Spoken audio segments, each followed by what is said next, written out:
इसमें पहल करता है और दूसरे बादशाह से कहता है कि आप अगले हफ्ते मेरे मुल्क का दौरा करें।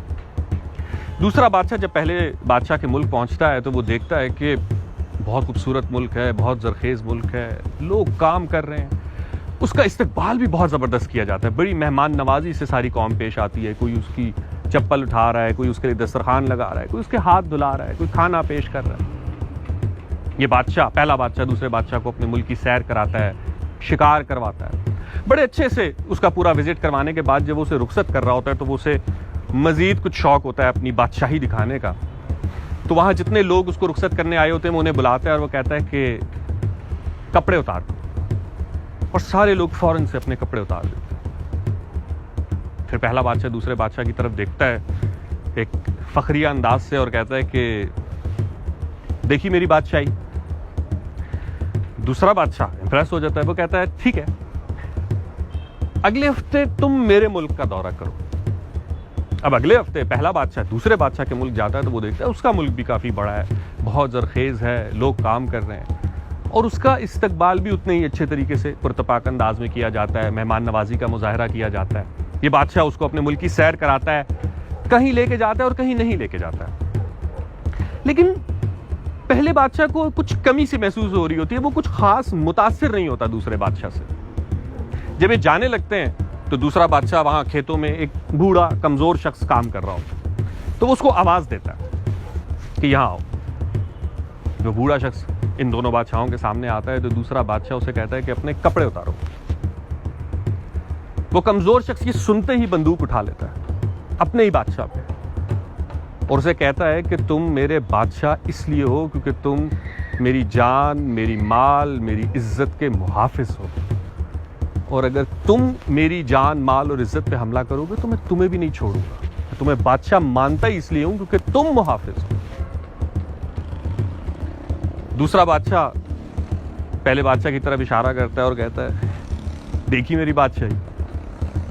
तो बड़ा मायूस होता है, वो कहता है क्या बादशाही, तुम्हारे ऊपर तुम्हारी रियाया के एक कमजोर शख्स ने बंदूक निकाल ली और तुम कह रहे हो कैसे देखी मेरी बादशाही।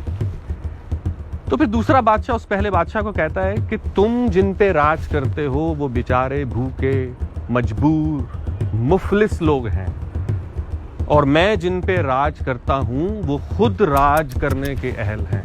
ये फर्क है तुम में और मुझ में, जाके देखो कि तुम किन पे राज कर रहे हो और मैं किन पे राज करता हूं। हमें आए दिन टीवी से, अखबारात से, सोशल मीडिया से, ट्विटर से पता चलता रहता है कि पाकिस्तान के सारे मसाइल की वजह ये कौम है, इस खित्ते में बसने वाले अवाम है। अवाम जाहिल है, अवाम इंतहा पसंद है, अवाम को कुछ पता ही नहीं, और कोई ये नहीं बात करता कि सदियों से इस खित्ते में बसने वाले लोगों के फैसलों का इख्तियार क्या यहाँ के लोगों के हाथ में ही है। या तो हो ना कि हम अपने सारे फैसले खुद करते हों तो हम कहें हाँ भाई ठीक है, हम जिम्मेदार हैं, हमने बेहतरी नहीं की। लेकिन अगर फैसलों का इख्तियार हमारे बजाय किसी और के हाथ में है तो उनसे किसने पूछना है। फिर कितने आराम से लोग कह देते हैं यार कौम की माशी हालत बदलनी पड़ेगी, कौम के लोग बड़े गरीब हैं। हम गरीब हैं, हम जो सदियों से लुटने के बाद, सदियों की करप्शन, सदियों की मकारी, गद्दारी, लूट खसूट झेलने के बाद भी आज खुद ना सिर्फ खुद सरवाइव कर रहे हैं बल्कि उस तबके को भी पाल रहे हैं जो हमें लूट रहा है।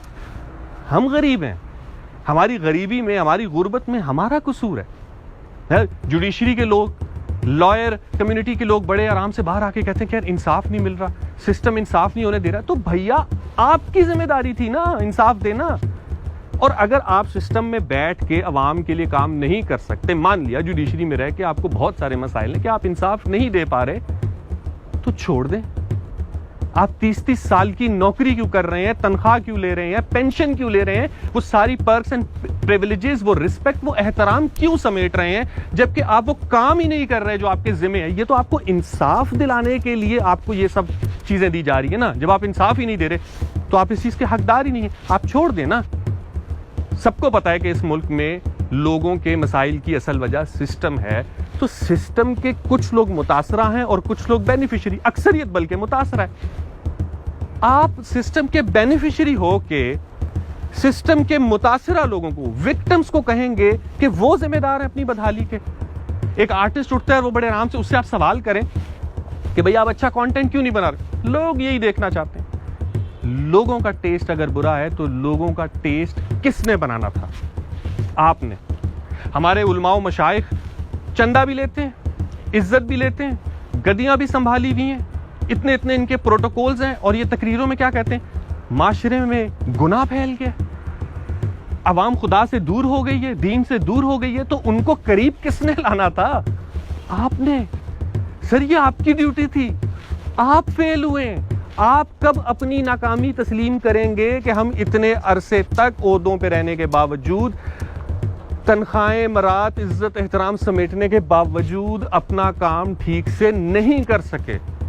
आप कब आगे बढ़ के कहेंगे कि नहीं, कौम का सर शर्म से नहीं झुक गया, हमारा सर शर्म से झुक गया, क्योंकि सारे फैसलों का इख्तियार तो हमारे पास था और हम ही इनके लिए कुछ नहीं कर सके। अगर आपने सिस्टम के बेनिफिशियरी रहना है तो हमें ना आपके ज्ञान की जरूरत नहीं है। हमें आप मत बताएं कि हमारे मसाइल की वजह क्या है। अपनी गलती तस्लीम करें और हर कोई अपनी कम्युनिटी में से उस शख्स को हाईलाइट करे कि हाँ ये है जो गलत काम कर रहा है। वो चाहे सहाफ़ी है, वो चाहे डॉक्टर है, वो चाहे लॉयर है, वो चाहे मौलवी है, वो कोई भी है, कोई भी है।